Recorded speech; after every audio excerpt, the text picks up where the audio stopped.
بسم الله الرحمن الرحيم الحمد لله نحمده ونصلي على رسوله الكريم اما بعد رب اشرح لي صدري ويسر لي امري واحلل عقدة من لساني يفقهوا قولي۔ ہم تاریخ اسلام میں سیرت النبی صلی اللہ علیہ وسلم کے اسباق پڑھ رہے ہیں اور ہمارے آج کے سبق کا عنوان ہے غزوہ بنو النضیر۔ غزوہ بنو النضیر کا سبق شروع کرنے سے پہلے ہم اپنی عادت اور معمول کے مطابق گزشتہ سبق کی دہرائی کریں گے کہ پچھلے سبق میں ہم نے کیا پڑھا تھا۔ تو پچھلے سبق کا ہمارا عنوان تھا سن 4 ہجری کے بقیہ 3 واقعات۔ اس سبق کے اندر ہم نے پڑھا کہ بیر معونہ کا بالخراش واقعہ پیش آیا، جس میں قبیلہ بنو عامر کی طرف جانے والے مبلغ بن کر جانے والے 70 صحابہ کرام کی دردناک قسم کی شہادت ہوئی تھی، اور بنو سلیم کے قبائل نے ان صحابہ کرام پر حملہ کیا تھا اور ان 70 کے 70 صحابہ کرام کو شہید کر دیا تھا۔ پچھلے سبق کے اندر ہم نے یہ بھی پڑھا کہ نجد کے کچھ قبائل تھے جو مدینہ منورہ پر حملے کی تیاریاں اور منصوبہ بندی کر رہے تھے۔ جب یہ اطلاعات مدینہ منورہ پہنچی تو حضور صلی اللہ علیہ وسلم نے ان کی طرف اقدام کیا اور مسلمانوں کو آتا دیکھ کر یہ سارے کے سارے لوگ راہ فرار اختیار کر گئے اور بھاگ گئے۔ اور اسی طریقے سے ہم نے پچھلے سبق میں تیسرا جو واقعہ پڑھا وہ یہ تھا کہ غزوہ احد کے بعد ابو سفیان جو اس وقت تک اسلام نہیں لائے تھے، انہوں نے یہ کہا تھا کہ ہم احد کے اگلے سال پھر آئیں گے اور مسلمانوں سے لڑائی کریں گے، اور مسلمانوں نے بھی اس چیلنج کو قبول کیا تھا۔ اب جب 1 سال گزر گیا تو یہ وعدے کا وقت پورا کرنے کا وقت ہو گیا تھا، لیکن قریش اس پوزیشن میں نہیں تھے کہ لڑائی کر سکتے، لہذا اس نے کرائے پر ایک آدمی کو لیا تاکہ وہ افواہیں پھیلائے کہ قریش بہت زیادہ طاقت میں ہے اور تیاریوں میں ہیں، اس سے مسلمان ڈر جائے۔ لیکن مسلمان اس پروپیگنڈے سے متاثر نہ ہوئے اور اللہ پر بھروسہ کرتے ہوئے میدان جنگ میں نکلے، اور ظاہر سی بات ہے پھر کافر تو سامنے تھا نہیں، کیونکہ ان کے حالات ہی اس وقت ایسے نہیں تھے کہ وہ لڑائی کر سکیں، لہذا اس طور پر کفر کی رسوائی ہوئی اور گویا میدان میں بھی کفر پسپا ہو گیا اور شکست خوردہ ہو گیا۔ اس کے بعد ہم آج کا اپنا سبق شروع کرتے ہیں، جس کا عنوان ہے غزوہ بنو النضیر۔ غزوہ بنو النضیر جو تھا یہ یقیناً یہودیوں کا ایک قبیلہ بنو النضیر کے خلاف جنگ کی گئی، جس میں جناب رسالت مآب صلی اللہ علیہ وسلم خود شریک ہوئے۔ اور اس غزوے کا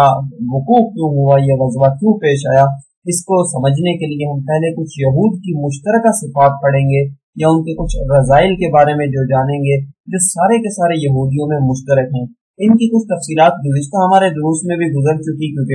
یہودیوں کے 2-3 اسباق ہم پڑھ چکے۔ ایک جب مدینہ منورہ مسلمان آئے تھے، میثاق مدینہ ان کے ساتھ کیا تھا وہ ہے، اسی طرح بنو قینقاع کے انخلاء کا جو پس منظر تھا وہ بھی اس طور پر ہم پڑھ چکے۔ اب بھی کچھ ان کی مشترک صفات یا ان کی کچھ اوصاف ذمیمہ قابل مذمت باتیں ذکر کرتے ہیں جو ان کی فطری وصف ہے۔ ان میں سے اگر ہم دیکھیں تو یہ عہد و پیمان کا خیال نہ کرنے والی قوم ہے، اسی طریقے سے دھوکہ دہی ان کی فطرت میں شامل ہے، خیانت کا بھی یہ ارتکاب کرتے ہیں، اور مسلسل ایک بد فطرت ان کی طبیعت کے اندر ہے، اور عیاری مکاری ان کی فطرت ثانیہ اور عادت ثانیہ ہے، مستقل عادت ہے۔ اسی طریقے سے یہ انتہائی شیطانی اور شرارتی مزاج کے لوگ ہیں، جس کی وجہ سے دھوکہ دینا یہ ان کی عادت اور معاملات ہیں۔ بنو قینقاع کے اندر بھی یہی سارے کے سارے اوصاف تھے، جس کا اظہار انہوں نے مسلمانوں سے کیا تو مسلمانوں نے رد عمل کے طور پر مدینہ سے ان کو نکالا۔ اب اس سے سبق سیکھنے کے بجائے بنو النضیر بھی بالکل یہی والے معاملات کر رہا تھا اور مسلسل کیے جا رہا تھا۔ اس کا نتیجہ یہ ہوا کہ غزوہ بنو النضیر پیش آیا اور مسلمانوں کو ان کے خلاف اقدام کرنا پڑا۔ در حقیقت بات یہ تھی کہ مسلمانوں سے ان کے معاہدات تھے، میثاق مدینہ کا بھی معاہدہ ہو چکا تھا، ویسے بھی ان کے معاملات چلتے آ رہے تھے۔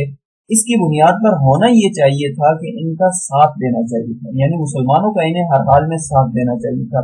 لیکن ان کا معاملہ بڑا عجیب تھا کہ کوئی بھی واقعہ پیش آتا، کوئی بھی معاملہ پیش آتا، ہمیشہ یہود اپنا غیر مناسب اور غیر اخلاقی رویہ ہی سامنے رکھتے اور ان کی طرف سے انتہا ہوتی ہر معاملے میں۔ اور پھر اب تو کچھ یوں ہوا تھا کہ ہر معاملے کی حد ہی کراس کر گئے تھے، حد سے ہی یہ گزر گئے تھے، جس کا پیش خیمہ ثابت ہوا غزوہ بنو النضیر۔ یہ سن 4 ہجری کا واقعہ ہے، ربیع الاول کا مہینہ چل رہا تھا، اور بیر معونہ میں جو بنو عامر کے سردار نے 70 صحابہ کو شہید کر دیا گیا تھا، اس کے بعد کا معاملہ ہے کہ ایک صحابی جو ان 70 بیر معونہ کی طرف جانے والے صحابہ میں شامل تھے، حضرت عمر بن امیہ رضی اللہ تعالیٰ عنہ، یہ جب واپس آ رہے تھے انہوں نے دیکھا بنو عامر کے 2 افراد جا رہے ہیں، تو انہوں نے ان دونوں افراد کو انتقاماً قتل کر دیا کہ